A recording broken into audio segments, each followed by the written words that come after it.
going forward.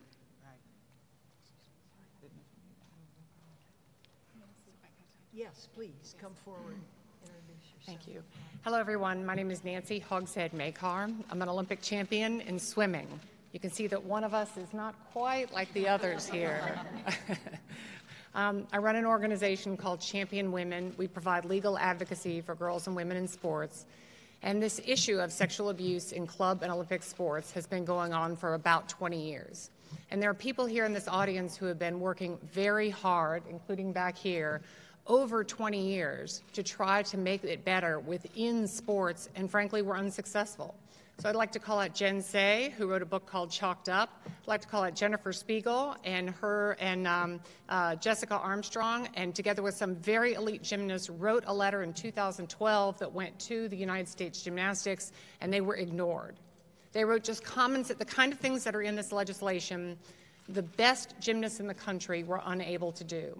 In 2014, I represented 19 victims of sexual abuse in the sport of swimming. And as a result of that, we got Chuck Wilgus out of the Hall of Fame. Just a few months later, the Olympic Committee honored him, honored Chuck Wilgus. Rather than getting fired, rather than having anybody hold anybody account, nobody lost their job, no board position got lost. The big difference is we had the Me Too movement where people believed that it happened.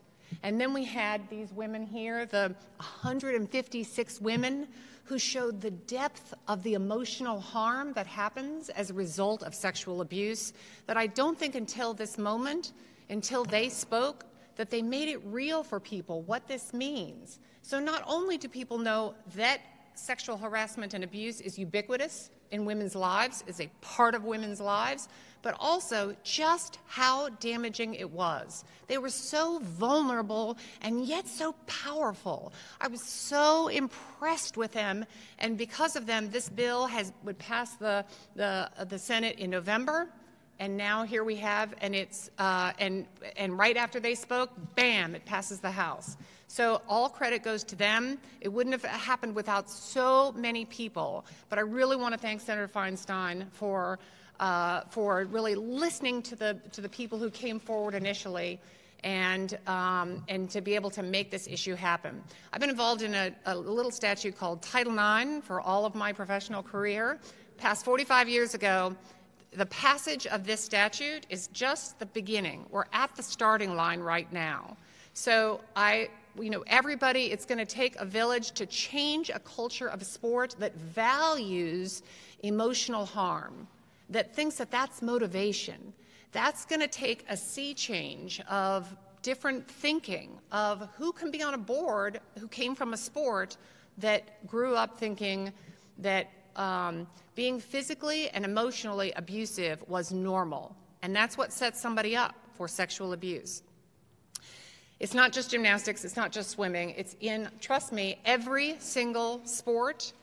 And as I like to describe it, it's kind of like ice cream. There's just 47 different flavors of how it happens, what makes each sport uniquely vulnerable to sexual abuse, but it happens across sport.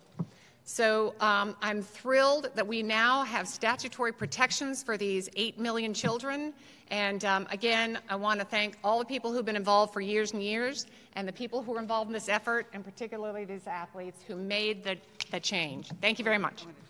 Thank you. Yeah. Just to add, the Bipartisan Women's Caucus in the House will be holding a series of hearings on sexual abuse and harassment in all industries across the country. We look forward to that. Yeah. I want to just go back to one thing that someone said. This isn't only USA Gymnastics. This exists throughout the country. I've heard in training camps, I've heard in gymnasiums, I've heard in all kinds of places where athletes gather and programs are put together. And I think on behalf of everybody, what I want to say is there is a very determined new day coming. We look forward to receiving information. We now know things we didn't know. We've got two powerful chairmen, Senator Grassley, Senator Thune. We have House members. We have 21 women in the Senate, not just 2. So we're on your side. Our eyes are wide open now, so things better change. Thank you all for coming. Thank you. Oh, you're so welcome. Thank you.